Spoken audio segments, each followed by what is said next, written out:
Hi ഞാൻ പിജിയും B എഡൊക്കെ കഴിഞ്ഞപ്പം കുറച്ച് സമയം എടുത്തു. പിന്നെ എനിക്ക് കേട്ടറ്റിനും സെറ്റിനൊക്കെ പ്രിപ്പയർ ചെയ്യാൻ വേണ്ടിയിട്ട് പ്രിപ്പയർ ചെയ്യാൻ സാധിച്ചില്ല. കല്യാണവും കുട്ടികളും വേറെയും കുറേ കാര്യങ്ങൾ വന്നപ്പോൾ പഠിത്തത്തിൻ്റെ ഭാഗത്തേക്ക് നോക്കാൻ അങ്ങനെ സാധിച്ചില്ല. അപ്പം കേട്ടറ്റ് കിട്ടിക്കഴിഞ്ഞപ്പോഴാണ് എനിക്കൊരു കോൺഫിഡൻസ് ആയത്. അത് കഴിഞ്ഞ് സെറ്റ് പോലുള്ളൊരു എക്സാമിന് പ്രിപ്പയർ ചെയ്യാൻ തുടങ്ങിയപ്പോൾ അതെങ്ങനെ പ്രിപ്പയർ ചെയ്യണം, എന്ത് ചെയ്യണം എന്നൊന്നും അറിയണ്ടായിരുന്നില്ല. അപ്പം അതിന് ശേഷമാണ് ഞാനിങ്ങനെ യൂട്യൂബുകളിൽ ഇങ്ങനെ ക്ലാസ്സുകൾ വാച്ച് ചെയ്യാൻ തുടങ്ങി. അപ്പം കാണുന്ന സമയങ്ങളിൽ പല സമയങ്ങളിൽ നോട്ടൊന്നും എഴുതാൻ പറ്റുന്നുണ്ടാവില്ല. പണികളൊക്കെ ചെയ്യുന്നതിൻ്റെ ഇടയ്ക്കാണ് ക്ലാസ്സുകളൊക്കെ കേൾക്കാനും ഒക്കെ പറ്റുന്നുണ്ടായിരുന്നുള്ളൂ. അപ്പോൾ നോട്ടുകൾ ചില സമയങ്ങളിൽ എഴുതാൻ പറ്റും, ചില സമയങ്ങളിലൊന്നും എഴുതാൻ പറ്റില്ല. അപ്പോൾ കൃത്യമായിട്ടുള്ള ഒരു അതുമാത്രമല്ല, പിന്നെ വേറെയും ഓൺലൈൻ പ്ലാറ്റ്ഫോം മീൻസ് സെറ്റിൻ്റെ ഓൺലൈൻ കോച്ചിങ്ങിൻ്റെ ഭാഗമായിട്ട് ചേർന്നിരുന്നു. പക്ഷെ അത് അങ്ങനെ കൃത്യമായിട്ടൊരു ക്ലാസ്സൊന്നും നല്ല രീതിയിലൊന്നും എനിക്ക് അങ്ങോട്ട് കിട്ടിയില്ല അതിൽ. പക്ഷെ ജനറൽ പേപ്പർ അത്ര ഒരു സാറ്റിസ്ഫൈ ആയിരുന്നില്ല ഞാൻ. കാരണം എന്താ വെച്ച് കഴിഞ്ഞാൽ നമുക്കൊന്ന് ജനറൽ എന്ന് പറഞ്ഞു കഴിഞ്ഞാൽ ഒരുപാടുണ്ടല്ലോ. അപ്പോൾ അതിൽ ഒരുപാട് നമ്മുടെ സബ്ജക്റ്റ് പേപ്പറിനെ പോലെ അല്ലല്ലോ.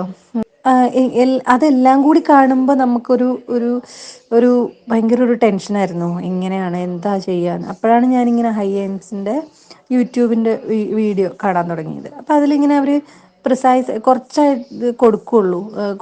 ഇങ്ങനെ നമുക്ക് പെട്ടെന്ന് കണ്ടു തീർക്കുകയും ചെയ്യും, എന്നാൽ ഒരു കുറേ നമുക്ക് കാര്യങ്ങൾ മനസ്സിലാവുകയും ചെയ്യും. അങ്ങനെ കുറേ ഞാൻ നോട്ട് എഴുതി വെക്കും. കുറച്ച് നോട്ട് എഴുതി വെക്കാനും മുഴുവനായിട്ട് എനിക്ക് നോട്ട് എഴുതി വെക്കാൻ സാധിച്ചിരുന്നില്ല. എന്നാലും ഞാൻ റിപ്പീറ്റ് ചെയ്ത് കേൾക്കുമായിരുന്നു ക്ലാസ്സുകളൊക്കെ ഹൈഎയിംസിൻ്റെ.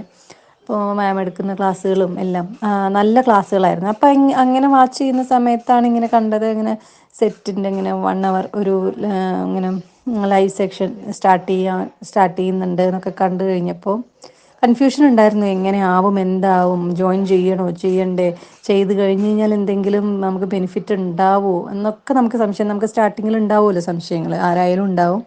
അപ്പം അങ്ങനെ സംശയങ്ങൾ ഉണ്ടായിരുന്നു. എന്നാലും ഞാൻ വിചാരിച്ചു എന്തായാലും സാരില്ല, നമുക്ക് എനിക്ക് എന്തെങ്കിലും ചെയ്യാൻ അതിന്നൊരു 1-2 ക്വസ്റ്റ്യനെങ്കിലും എനിക്ക് ആൻസർ ചെയ്യാൻ പറ്റുകയാണെന്നുണ്ടെങ്കിൽ നല്ലതല്ലേ എന്ന് വിചാരിച്ച് ഞാൻ കമ്മിറ്റ് ചെയ്തു. ഞാൻ എന്തായാലും ലൈവ് സ്റ്റാർട്ട് ചെയ്യുന്ന സമയത്ത് തന്നെ അതിന് ജോയിൻ ചെയ്തു. അടിപൊളി നല്ല ക്ലാസ്സുകളായിരുന്നു എനിക്ക് കിട്ടിയത്. മാം പ്രൊവൈഡ് ചെയ്തത് നല്ല ക്ലാസ്സുകളായിരുന്നു. എന്നുവെച്ചാൽ ഒരുപാട് അവരുടെ ഒരുപാട് വിവരങ്ങൾ, ഒരുപാട് കാര്യങ്ങൾ അന്ന് എനിക്ക് പഠിക്കാൻ പറ്റി. ഒരുപാട് ക്വസ്റ്റ്യൻസും വന്നു അന്ന്.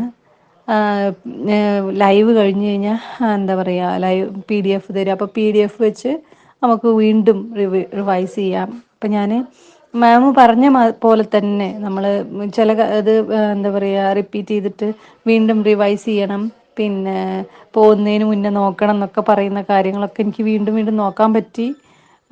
ഒരുപാട് നേരത്തെ ആയിരുന്നു ക്ലാസ്സുകൾ, 4:30 ആ സമയത്തായിരുന്നു. ആ സമയത്ത് നല്ല സമയമായിരുന്നു പഠിക്കാൻ. എന്താ വെച്ചാൽ മക്കളൊക്കെ ഉറങ്ങവും ആരും ഉണ്ടാവില്ല. അപ്പോൾ എനിക്ക് ഒറ്റയ്ക്ക് ഇരുന്ന് വായിക്കാനും പിന്നെ ആ സമയത്ത് ലൈവ് എടുക്കുന്ന സമയത്ത് അത് കേൾക്കാനും ഒക്കെ പറ്റി.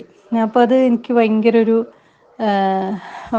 നല്ലൊരു എക്സ്പീരിയൻസ് ആയിരുന്നു. നല്ലൊരു ക്ലാസ് ആയിരുന്നു കിട്ടിയത്. ആ ലൈവ് 6 ലൈവ് ഞാൻ അറ്റൻഡ് ചെയ്തത്. ആ 6 ലൈവും നല്ല ലൈവായിരുന്നു, നല്ല ക്ലാസ്സുകളുമായിരുന്നു. അതുകൊണ്ട് തന്നെയാണ് എനിക്ക് ഇപ്രാവശ്യത്തെ സെറ്റ് ക്വാളിഫൈ ചെയ്യാനും സാധിച്ചത്. അപ്പം അതിൽ ജനറൽ പേപ്പറിൻ്റെ മുഴുവൻ ക്രെഡിറ്റും ഹൈഎയിംസിനുള്ളതാണ്. കാരണം എന്താ പറയുക, അത്രയ്ക്ക് നല്ല നല്ല ക്ലാസ്സുകളുമായിരുന്നു. നമ്മളെ നന്നായിട്ട് ട്രെയിൻ ചെയ്യാൻ കുറച്ച് സമയം ഞാൻ ജോയിൻ ചെയ്തിട്ടുണ്ടായിരുന്നുള്ളൂ. നേരത്തെ എനിക്ക് ജോയിൻ ചെയ്യാൻ സാധിച്ചില്ലല്ലോ എന്നുള്ളൊരു സങ്കടം എനിക്കുണ്ട് ഇപ്പോൾ. എന്നാലും കുറച്ച് സെക്ഷൻസിന് എനിക്ക് ആ 6 സെക്ഷൻസിന് ജോയിൻ ചെയ്യാൻ സാധിച്ചുള്ളൂ. എന്നിട്ട് പോലും എനിക്ക് നല്ലൊരു രീതിയിൽ ഈ ഒരു സെറ്റ് ക്വാളിഫൈ ചെയ്യാൻ സാധിച്ചു. പിന്നെ thank you Hi AIMS academy. Thank you very much.